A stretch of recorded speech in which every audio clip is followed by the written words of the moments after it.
So I was taking a look at Dee Dee Blanchards' autopsy report again because I haven't looked at it in a while. The last time I actually sent it to someone that is a medical professional to give me their opinions on it. But I haven't looked at it since, and this is kind of a breakdown of what I think happened the night that Dee Dee Blanchard lost her life.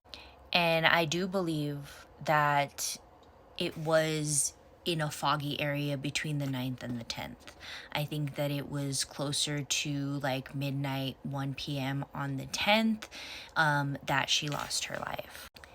Now, this might surprise a lot of people because a lot of people don't talk about this, and it is in the autopsy report.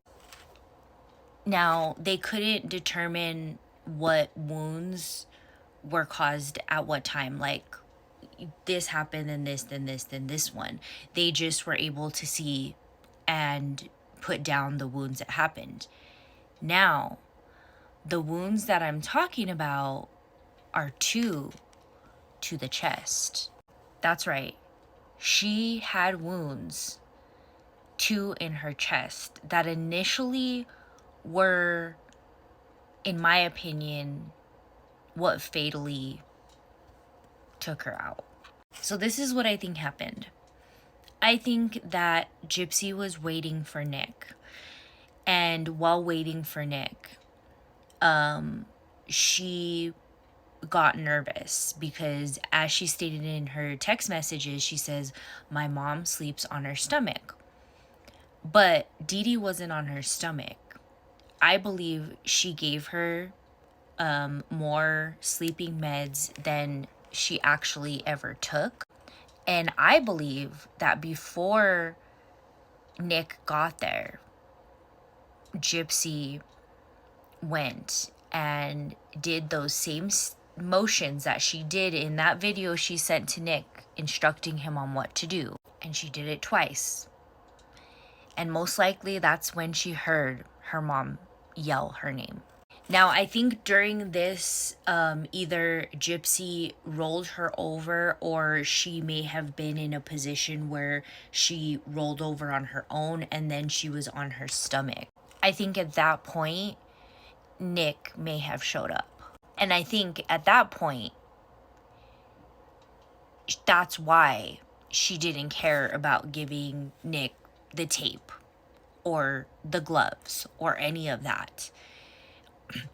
And I fully believe that before Nick showed up, she may have did a little bit more, maybe got angry. It was literally a crime of passion. When somebody is unalived like that, especially with a knife, that is personal.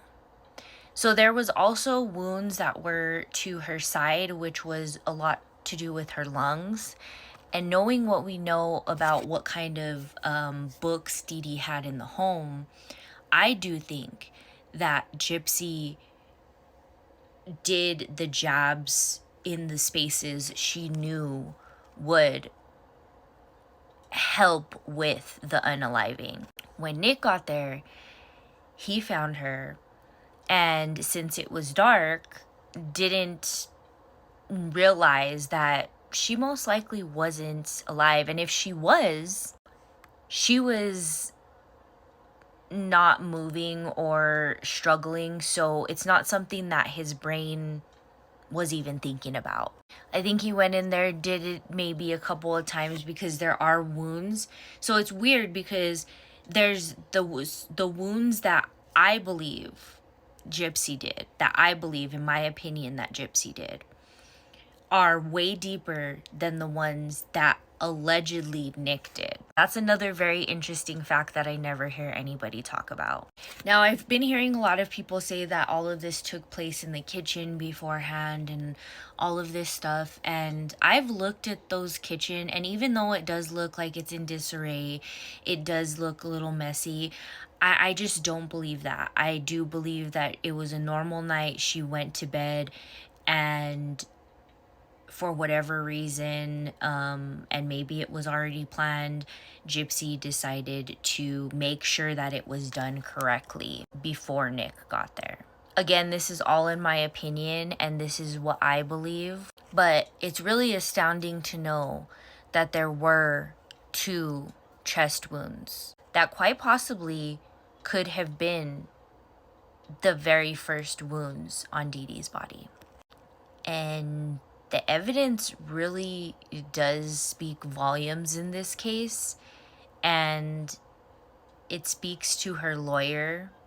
Even though he was a public defender, it speaks why he wanted to take this defense, because Gypsy really had no chance at ever getting out if they didn't take that plea deal. Maybe the federal government will see this now and be like, wait a minute, because that's really the only way she can get charged now. But what do you guys think?